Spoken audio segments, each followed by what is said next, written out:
नमस्कार साथियों, स्वागत है आप सभी का बातें बाजार की पर। मैं हूं अंकित अवस्थी और आप हैं मेरे साथ में।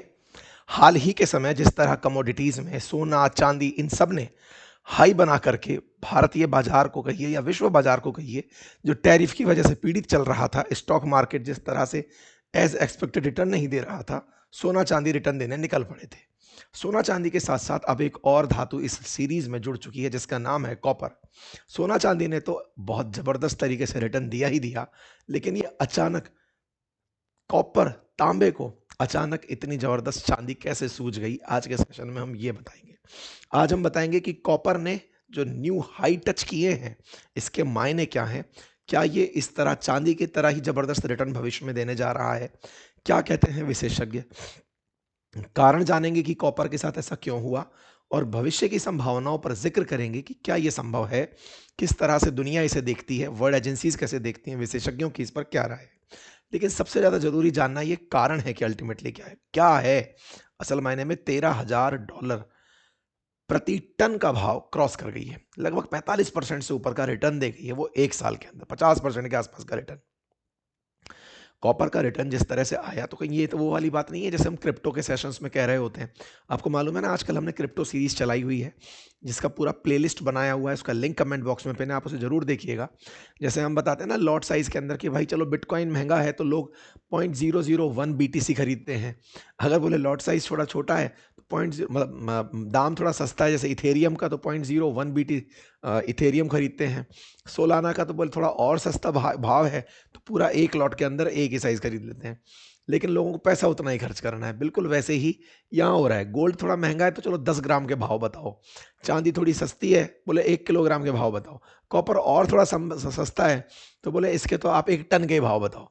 भाव के हिसाब से मतलब जो वॉल्यूम है उस वस्तु का, उसका जो अ, मात्रा है, मात्रा पे परिवर्तन होता रहेगा। लोगों को इन्वेस्टेड वैल्यू उतने पे ही बात करनी चलनी है। तो गोल्ड, सिल्वर और कॉपर, ये जिस तरह से, और इसमें कॉपर का शामिल हो जाना, अभी तक हम यही समझ पा रहे थे चांदी ऐसा रिटर्न क्यों दे रही है, अब हमारे लिए कॉपर भी एक डिस्कशन का पार्ट बन गया है। क्योंकि चांदी ने कल के दिन नया रिकॉर्ड $13,000 का छुआ है, और ये अपने आप में एक बड़ा विषय है।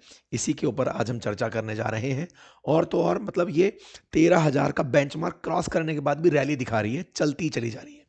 साल 2025 की शुरुआत में जो $8,991 प्रति टन पर थी, आज वो $13,000 प्रति टन का भाव क्रॉस कर गई है। ये अपने आप में एक बड़ा नंबर है, इसीलिए ये फिलहाल चर्चा का विषय बना हुआ है। आप पिछले समय में कॉपर के अंदर आए हुए भाव देख सकते हैं, और इसी बात को लेकर के, क्योंकि ये लगातार भाव बढ़ता जा रहा है, बड़े सवाल बनते जा रहे हैं कि ये मतलब इन्वेस्टर्स को इंटरेस्ट आ गया है इन्वेस्टमेंट का, कि यार जैसे कॉपर चांदी दे रही थी, चलो अपन तो अब कॉपर के साथ खेलेंगे, उस वजह से ऐसा हो रहा है, या कोई वाकई में कारण भी है क्यों इस तरह के भाव देखने को मिल रहे हैं। कॉपर लगातार साल भर में 50% रिटर्न कैसे देने में कामयाब हुआ, चांदी जो लगभग 150% रिटर्न दे चुकी है, गोल्ड 66% रिटर्न दे चुका है, चांदी के बाद अब कॉपर जो है वो 50% रिटर्न दे रहा है। तो इसके कारण क्या है, आइए एक एक करके समझते हैं। जब हम कारणों में निकलेंगे, थोड़ा सा हम इसके बारे में जान लें। कॉपर पैदा कहाँ होता है और कॉपर का यूज कहाँ है, कॉपर में हम कहाँ खड़े हैं, भारत की क्या स्थिति है, सब डिस्कस करेंगे, ठीक है। कॉपर जो कि एक धातु, आप में से बहुत सारे लोग जो फिलहाल गर्मियों में तो नहीं है लेकिन गर्मियों की यादें होंगी कि एसी में कॉपर वायर लगा होता है, ये सबको जान बहुत अच्छे से मालूम है। कहते हैं साहब कॉपर वायर है इसलिए महंगा लगा है ये। जब जब आप किसी इलेक्ट्रिसिटी केबल की बात करते हैं तो कॉपर के बारे में जिक्र करते हैं। आप कॉपर को अपने डेली यूज में, इलेक्ट्रिसिटी में, गाड़ी के इंजन्स में, कंस्ट्रक्शन में कॉपर का बहुत ज़्यादा यूज होते सुनते हैं। ये कॉपर्स बिल्कुल वैसे ही जैसे गोल्ड और सिल्वर निकलता है, माइन से निकल के आता है। दुनिया का सबसे ज़्यादा, लगभग 1/5 हिस्सा कॉपर का चाइल नाम का एक देश है, जैसे हिंदी में चिली कहते हैं, दक्षिण अमेरिकी देश है, वेनेजुएला के दक्षिण में स्थित देश है। वही वेनेजुएला जो आए दिन आप सुर्खियों में देख रहे हैं, उस चिली के पास दुनिया का 19% रिजर्व है। टोटल कॉपर का 19% रिजर्व एक देश के पास है। उसके बाद दूसरा दक्षिण अमेरिकी देश है पेरू, उसके पास 10% रिजर्व है। फिर है Australia, Russia, DRC, Mexico, US, China, Poland, हम कहीं नहीं है, ठीक है। इस तरीके से दुनिया का एक तिहाई या एक चौथाई पकड़ लीजिए, ये दो देश अपने पास दक्षिण अमेरिकी देश कॉपर रखकर बैठे हैं। इन कॉपर रखने वाले देशों में जो कॉपर प्रोड्यूसर्स हैं, सॉरी चिली, उसके बाद DRC democratic Republic of Congo, Peru, फिर चाइना, फिर यूएस, इंडोनेशिया। ये इनकी पूरी क्रोनोलॉजी है। ठीक है साहब। अब जब हम ये बात करते हैं तो बात करते हैं कि सबसे ज़्यादा बड़ी माइन कहाँ पर है, तो भी निश्चित ही चिली के अंदर। तो चिली के अंदर जो टॉप माइंस हैं उनके नाम भी देख लीजिए, क्योंकि अल्टीमेटली माइंस से निकल के आता है। तो यहाँ पर आपके सामने कुछ माइंस के नाम लिखे हुए हैं। माइंस के नाम मैं इसलिए दिखा रहा हूँ क्योंकि आज जब हम प्राइस बढ़ने के कारणों पर चर्चा करेंगे तब उसमें माइंस का डिस्कशन भी होगा, क्योंकि वहीं से निकल करके आएगा कि माइंस की कहानी क्या है। अच्छा, अब जब हम एक तरफ ये बात कर रहे हैं तो सवाल आता है कॉपर का यूज़ कहाँ होता है। तो देखिए कॉपर का 26% यूज़ कंस्ट्रक्शन, बिल्डिंग कंस्ट्रक्शन में यूज़ होता है। 23% यूज़ इसका इक्विपमेंट मैन्युफैक्चरिंग में यूज़ होता है। 17% इंफ्रास्ट्रक्चर में, 13% ट्रांसपोर्टेशन में, 12% इंडस्ट्रीज में और 9% अदर यूजेस हैं, सेमीकंडक्टर एंड ऑल टाइप के। तो बिल्डिंग कंस्ट्रक्शन के अंदर जब 26% इसका यूज़ है, इसका मतलब ये हुआ जो भी नया देश विकसित होने जा रहा है, बहुत तेजी से आगे बढ़ रहा है, उसे कॉपर की बहुत ज़रूरत है। ऑब्वियस सी बात है, कॉपर का जब आप इतना तार डालेंगे तो कॉपर का यूज़ तो निकलेगा। तो ऐसे में भारत, चीन या विकासशील वो अर्थव्यवस्थाएं जो तेजी से बढ़ रही हैं, वो बड़े कंज्यूमर्स हैं। इक्विपमेंट में भी बात करें, जिनके पास ज़्यादा पॉपुलेशन है, भाई एसी की ज़रूरत धीरे धीरे हर घर को फील होने लगी है। व्हीकल्स की, इलेक्ट्रिसिटी के जितने भी अप्लायंसेज हैं उनकी ज़रूरत फील होने लगी है। तो ये मतलब कंज्यूमर ओरिएंटेड है कहा जाता है। मतलब इसलिए कॉपर को डॉक्टर कॉपर भी कहा जाता है। क्यों कहा जाता है? क्योंकि ये माना जाता है कि अगर किसी देश में कॉपर का यूज़ ज़्यादा हो रहा है, इसका मतलब वो देश बहुत तेज़ी से आगे बढ़ रहा है। जैसे अर्थव्यवस्था में कहते हैं ना, अगर किसी देश में कार बहुत बिक रही हैं तो वो देश विकसित होने की तरफ बढ़ रहा है, अमीर हो रहा है, पैमाने में अर्थव्यवस्था में जिसको नापते हैं। बिल्कुल वैसे ही अगर किसी देश के अंदर अचानक कॉपर की डिमांड सर्ज हुई है तो ये माना जाता है कि वो तेजी से ग्रो कर रहा है, क्योंकि उसके ये दो सेक्टर बहुत तेजी से बढ़ रहे हैं। अब आपको बताने की जरूरत नहीं होनी चाहिए कि ये दो सेक्टर सबसे ज्यादा तेजी से कहां बढ़ रहे हैं। तो आंसर है चाइना। तो मेरे प्यारे साथियों, चिली से निकल कर कॉपर चाइना जा रहा है। दुनिया का लगभग 60% कॉपर अकेला चाइना खा रहा है। कि दुनिया वालों कॉपर निकालो और मुझे दे दो। खुद के यहाँ पे भी है, लेकिन वो फिर भी लार्जेस्ट इंपोर्टर बना हुआ है। दुनिया का सारा की सारा कॉपर लेके बैठ गया है। क्यों? क्योंकि आप में से बहुत सारे लोग जानते हैं कि कॉपर को वो ना केवल अपने इलेक्ट्रॉनिक अप्लायंसेज में लगाता है, बल्कि अपने देश के विकास में भी खर्च कर रहा है, क्योंकि तेजी से चाइना ग्रो कर रहा है। अब चाइना जो ग्रो कर रहा है, ये क्या खरीदता है? कॉपर खरीदता है या फिर कॉपर के अयस्क ओर खरीदता है? तो आंसर है ओर खरीदता है। स्मेल्टर प्लांट्स में उन्हें गलाता है। दुनिया के अगर 5 बड़े स्मेल्टर्स हैं तो उनमें से 4 स्मेल्टर अकेला चाइना लगा के बैठा है। चाइना के पास में इतना जबरदस्त कॉपर कंजप्शन है। ठीक है, तो ये कुछ फिगर्स हैं जिनसे आपको थोड़ा बहुत आइडिया लगेगा कि ये खेल चल कहाँ से रहा है। अब सवाल हम करते हैं कि सब प्राइस कॉपर के क्यों बढ़ रहे हैं? अचानक किसी देश ने कॉपर ज़्यादा कंज्यूम शुरू कर दिया है। दो बातें हैं अर्थव्यवस्था में, सिंपल सी बातें हैं। डिमांड और सप्लाई, ये दोनों का एक दूसरे से रिवर्स रिलेशन है। डिमांड बहुत बढ़े और सप्लाई अगर घटे तो महंगाई बढ़ेगी। सिंपल है। डिमांड बहुत कम हो, सप्लाई बढ़ जाए, दाम नीचे आ जाएंगे। तो निश्चित ही डिमांड या तो सर्ज हुई है। दो बातें हैं ना, या तो डिमांड और सप्लाई सब अपनी जगह चल रही थी, अचानक डिमांड बढ़ गई तो महंगाई बढ़ेगी, या सप्लाई घट गई तो भी तो सब महंगाई बढ़ेगी ना। सप्लाई बाधित हो जाए या डिमांड इंक्रीज हो जाए, दोनों ही केस में महंगाई बढ़नी है। मांग बढ़ जाए या फिर पूर्ति बाधित हो जाए, दोनों केस में अगर महंगाई बढ़नी है तो सवाल एक एक करके समझने का है। सबसे पहले, क्या डिमांड पर कोई असर आया? देखो, दुनिया में जैसा आप जानते हैं फिलहाल के लिए जो अमेरिका चाल चल रहा है, अमेरिका का टैरिफ युद्ध चल रहा है। उस समय पर यूएस की पॉलिसीज के चलते लोग बड़ा अनसर्टेनिटी में है। अनसर्टेनिटी होने पर स्टॉक बाजार से ज़्यादा कमोडिटी विश्वास दे जाती है लोगों को। ये बिल्कुल वैसे है ना, कंपनी का तो पता नहीं कल हो ना हो, लेकिन धातु तो मेरे हाथ में रहेगी, गोल्ड तो मेरे पास रहेगा, सिल्वर तो मेरे। ये कुछ वैसी वाली बायस है। और उस बायस के चलते, कंजर्वेटिव बायस के चलते, कुछ लोग तो इसमें निवेशक बन के घूमे हुए हैं।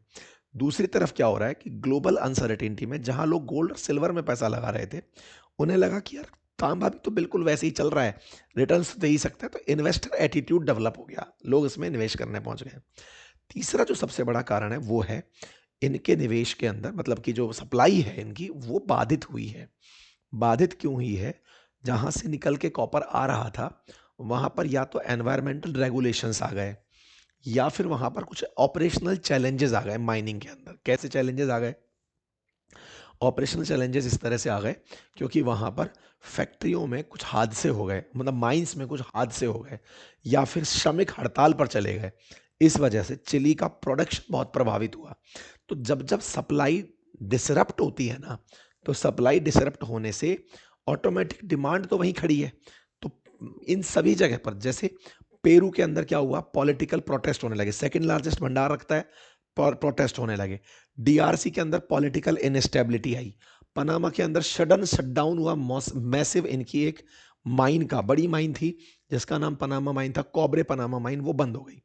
चाइल के अंदर लेबर स्ट्राइक पर चले गए, एस्कॉन्डिडा करके इनकी एक माइन है उसमें। तो जो मेजर प्रोड्यूसर्स हैं उनके यहाँ पर चैलेंजेस आ गए। अब चैलेंजेस आ गए तो सप्लाई बाधित हो गई। सप्लाई बाधित हो गई तो तात्क्षणिक रूप से इसके अंदर वृद्धि हुई। एक महीने में तो हादसा भी हो गया था चिली के अंदर, तो उसका भी असर देखने को मिला। अल्टेंटेटे करके माइन है जिसमें ये हादसा हुआ, जिसके चलते इनकी प्रोडक्शन पर बहुत असर पड़ा। मतलब ये पता चलता है कि कॉपर प्रोडक्शन जो है उसके ऊपर सीधा सीधा, मतलब टेंस ऑफ थाउजेंड्स टन जो है ना वो दिक्कत कर गए थे। 520 मिलियन डॉलर का एक माइन के अंदर हुए हादसे से नुकसान हो गया था। इसकी वजह से 2026 में और चीज़ें डिस्टर्ब रहेंगी। तो कुल मिलाकर के जो कॉपर जहां से सप्लाई हो रहा है, जब जब वो बाधित होता है तो उसकी वजह से बाजार प्रभावित होगा। ठीक है, और यही कारण है कि इस तरह की चीजें आपको देखने को मिल रही हैं। अब दूसरा सवाल आता है कि साहब एक बात बताइए, चाइना का क्या रोल रहेगा इसके अंदर? क्या चाइना के अंदर मार्केट के गिरने में और चढ़ने में कोई अंतर आ सकता है? तो देखिए, जहां तक सप्लाई और डिमांड की बात होती है, चाइना बहुत ज़्यादा प्राइस का ड्राइवर है। वो कंज्यूमर तो सबसे बड़ा है, प्रोड्यूसर तो फोर्थ लार्जेस्ट है, कंज्यूमर सबसे बड़ा है। ग्लोबल डिमांड का 55% अकेला यूज कर रहा है। अब चाइना के यहाँ पर क्या है, अलग अलग समय पर अलग अलग स्थितियां रही। 2020-21 में चाइना का इंफ्रास्ट्रक्चर कॉपर को बहुत तेजी से खरीद रहा था क्योंकि चाइना तेजी से चल रहा था। अचानक कोरोना आ गया। कोरोना के बीच में चाइना की कंपनी थी जिसका नाम था एवर ग्रांडे, वो फेल मार गई थी क्योंकि उसके फ्लैट्स बिक नहीं रहे थे। बड़ी कंपनी थी, लार्ज कंपनी, जैसे इंडिया की आप किसी भी बड़ी कंपनी को उठा ली जो इंफ्रास्ट्रक्चर निर्माण कर रही हो, ऐसे वहाँ की एवर ग्रांडे क्राइसिस था, उस पर उन दिनों हमने खूब सेशन किए। वो फेल मारी तो अचानक डिमांड नीचे आई, कॉपर के प्राइस नीचे आ गए। चाइना ने फिर से उस चीज को बरकरार रखने के लिए, अपने यहाँ पर निवेश को उत्साहित करने के लिए स्मेल्टर्स की स्थापना की, बड़ी मात्रा में कॉपर परचेज किया। एवरग्रांडे क्राइसिस को न्यूट्रलाइज करने के लिए चाइना इन दिनों फिर से कंस्ट्रक्शन में फोकस कर रहा है। फोकस कर रहा है तो डिमांड बढ़ा रहा है, और वो चाह रहा है कि निकले कॉपर कहीं भी, लेकिन जब स्मेल्टिंग प्लांट कॉपर को साफ करके बेचने वाली जो जगह है, अगर वो मैं डेवलप कर पाया तो दुनिया खरीदेगी कॉपर मुझसे। मतलब आप ऐसे समझिए, गेहूं आप खरीदने निकलेंगे तो 20-22 रुपए किलो का गेहूं मिल जाएगा, आटा खरीदने निकल रहे हैं तो 100-100 रुपए किलो। बिल्कुल वैसे ही चाइना ने क्या किया, चिली से ओर परचेज किए, स्मेल्टर प्लांट में गला के उसको कॉपर में बदला, और बदल के बाजार में बेचने निकला। तो वो कच्चा माल खरीद के उसको रिफाइंड गुड में बेच रहा है, और इसके लिए दुनिया के बड़े स्मेल्टिंग प्लांट्स उसने लगाए हुए हैं। यही कारण है कि चाइना बाजार को खींच रहा है, चाइना ही गोल्ड को, चाइना ही सिल्वर को, चाइना ही कॉपर को भी अब खींचने लगा है। और तो और इन सब के साथ साथ बाजार के अंदर रिसेंटली कॉपर का यूज भी बढ़ा है। यूज की अगर मैं बात करूं तो यूजेस जो हैं वो ईवी कार के अंदर 40 से 50-55 किलोग्राम के होते हैं, बैटरी में 80 किलोग्राम के होते हैं, सोलर पावर के अंदर इसका यूज होता है। तो कॉपर का रिक्वायरमेंट भी बढ़ा है। मतलब केवल ये कह देना कि नहीं साहब डिमांड सप्लाई में, तो अल्टीमेटली यूज कहाँ हो रहा है, तो केवल इंफ्रास्ट्रक्चर में नहीं, इलेक्ट्रिसिटी के अंदर भी यूज हो रहा है। तो कॉपर की जो डिमांड है ना वो 50 मिलियन मैट्रिक टन पहुंच जाएगी 2035 तक। 2050 तक वर्ल्ड को 194 नए कॉपर माइंस की जरूरत पड़ेगी। मैकेंजी का मानना है कि 6.5 मिलियन टन सप्लाई डेफिसिट होगा 2031 में। क्यों? क्योंकि ईवी जो है ना वो 4 गुना कॉपर यूज करता है पेट्रोल की तुलना में। तो इस वजह से दुनिया इलेक्ट्रिसिटी पर जा रही है, सोलर पैनल से इलेक्ट्रिक व्हीकल्स पर जा रही है। तो इसका ओवरऑल इम्पैक्ट कहाँ पड़ता है? ओवरऑल इम्पैक्ट पड़ता है कि यार क्यों नहीं मतलब ऑब्वियस सी बात है ना, चाइना इस बात को समझ के चल रहा है कि सबको सोलर की ज़रूरत है, आने वाले समय में इलेक्ट्रिक व्हीकल्स की ज़रूरत होगी, कॉपर पर जब मेरा नियंत्रण होगा तो बाजार को मैं चलाऊंगा। तो चाइना उस तरीके से इसकी परचेजिंग कर रहा है, ठीक है। इसकी वजह से मैंने आपको ये डॉक्टर टैरिफ के बारे में बताया, तो इस वजह से चाइना ड्रिवन जो कॉपर का भाव है, चाहे डिमांड में हो चाहे फिर वो उसके यूजेस में हो, उसकी वजह से कॉपर आपको न्यू गोल्ड बनता दिख रहा है। बात भारत के बाजार की करें, भारत की ज़रूरतों की करें, तो देखिए भारत के अंदर भी डिमांड 9.3% बढ़ी है फाइनेंशियल ईयर 2025 के अंदर, और भारत में भी लगातार कॉपर की डिमांड बढ़ती जा रही है। भारत का मानना है कि हमारी जो कॉपर की डिमांड है ना, लॉन्ग टर्म डेवलपमेंट गोल जो 2047 का एजेंडा है उसको ध्यान में रखकर चल रही है। इसी वजह से हमारे बाजार में भी कॉपर के बाजार के भाव में भी वृद्धि देखी गई। जैसे आप निफ्टी मेटल का अगर देखेंगे तो ये 5 दिन में 3.11% बढ़ा हुआ है। इसी के साथ साथ हिंदुस्तान कॉपर, हिंडाल्को, नाल्को, इन सब के स्टॉक्स में वृद्धि देखी गई है। हिंदुस्तान कॉपर 52 वीक का 4% हाई टच किया है। हिंदुस्तान कॉपर के अंदर 5 दिन में 4.83% की ग्रोथ आई है। हिंडाल्को के शेयर में 5.77% की ग्रोथ आई। इसी प्रकार से नेशनल एल्यूमिनियम के अंदर 11.38% की। ऐसे ही कैरावेल मिनरल के अंदर, कैरावेल मिनरल अडानी के साथ काम कर रहा है, ठीक है ना, तो उसके अंदर ग्रोथ आई। तो कुल मिलाकर के ये सारे के सारे जो हमारे सेक्टर्स हैं, इनमें भी डिमांड का असर दिखने लगा है। तो हमारे अंदर भी जो कंपनियां हैं कॉपर के अंदर काम करने वाली, उनके अंदर भाव चीज़ें बढ़ रही हैं। बात की जाए भारत की, तो भारत में 7% की ग्रोथ एक्सपेक्ट की जाती है कॉपर की डिमांड के अंदर। इंडिया का जो कॉपर डिमांड है ना, वो 2030 तक बढ़ जाएगा। ऐसा माना जाता है कि पोटेंशियली डबल हो जाएगा कॉपर का डिमांड बढ़ करके। भारत सरकार का जो कॉपर विजन है ना, वो कहता है कि भारत में 2047 तक कॉपर की आवश्यकता 6 गुना ज़्यादा होगी। 5 मिलियन टन पर एनम हम स्मेल्टिंग करेंगे 2030 तक, ये हमारा विजन है। भारत सरकार ने बकायदा इस विजन को 2025 जुलाई 2025 में ही जारी किया था। कुल मिलाकर भारत जो कि डेवलपिंग कंट्री है, निश्चित ही जैसे चाइना को ज़रूरत है हमें भी ज़रूरत होगी, ऐसे ही हमें कॉपर की ज़रूरत पड़ने वाली है। तो एक तरह से कॉपर के यूजेस होने की वजह से, क्योंकि दुनिया धीरे धीरे इंफ्रास्ट्रक्चर में बढ़ रही है, क्लीन एनर्जी में बढ़ रही है, ईवी में बढ़ रही है, इलेक्ट्रॉनिक्स एंड एआई में बढ़ रही है, हर जगह पर कॉपर यूज़ में आ रहा है। तो कॉपर का यूज़ सिल्वर की तरह पता चल रहा है। डिमांड में किस तरह से राइज है वो मैंने आपको बताया, सप्लाई कहाँ से प्रभावित हो रही है वो मैंने आपको बताया, उन सब का असर कॉपर के ऊपर आया। उम्मीद है आप सभी साथियों को ये बात अच्छे से समझ में आई हो। अगर ये समझ में आई तो बड़ा सवाल है, क्या हमें निवेश करना चाहिए? देखिए, निवेश के बारे में मैं आपको राय नहीं दे सकता, मैंने आपको सारी सिनेरियो बता दी है। निवेशकों की, या सॉरी, जो जो एडवाइजर्स दुनिया भर में एग्जिस्ट करते हैं, उनका मानना है कि अभी थोड़ा सा कंजर्वेटिव रहने की ज़रूरत है। हो सकता है कि ये केवल माहौल का खेल हो रहा हो, मतलब बाजार में अचानक इतनी डिमांड भी नहीं बढ़ी कि कॉपर के प्राइस को एक साथ बढ़ता हुआ देखा जाए। और जब कोई भी मेटल किसी एक देश के कंट्रोल में चली जाती है तो फिर वो एक अच्छा निवेश नहीं माना जाता। कल को वही एकदम भाव खरीदना रोक दे तो भाव धड़ाम से नीचे आ सकते हैं। गोल्ड के साथ क्या है कि वर्ल्ड खरीद रहा है, लेकिन कॉपर के केस में क्या है, 55% अकेला चाइना खरीद रहा है। कल को अगर चाइना चाहे तो कॉपर की खरीद पर केवल 6 महीने का बैन लगा दे, भाव धड़ाम से नीचे आ जाएंगे। ऐसे में इन्वेस्टमेंट पर असर आ सकता है। इसलिए जब भी मेटल्स पर निवेश की बात हो तो उसकी ग्लोबल डिमांड को देखते हुए निवेश के बारे में प्लान किया जाए। ये मतलब एक जर्नलाइज राय है जो मुझे लगता है आपको समझनी चाहिए। उम्मीद है कि आपको ये जानकारी पसंद आई होगी। हमारे प्रयास पसंद आए हों, मेरी गले के कारण आपको असुविधा हुई हो उसके लिए क्षमा। लेकिन आपको लगा कि मुझे ये जानकारी आप तक पहुंचानी थी, क्योंकि आप में से बहुत से साथी अपने निवेश के दौर में होंगे। अगर उन्हें लगता है कि हमारा प्रयास उनके काम का है तो अपने साथियों से इसे अवश्य साझा करें। अपनी राय कमेंट बॉक्स में ज़रूर डालें। Thank you so much. और हाँ, हमने क्रिप्टो की एक डिटेल सीरीज़ बनाई हुई है, उसे जाकर ज़रूर देखें। Thank you so much.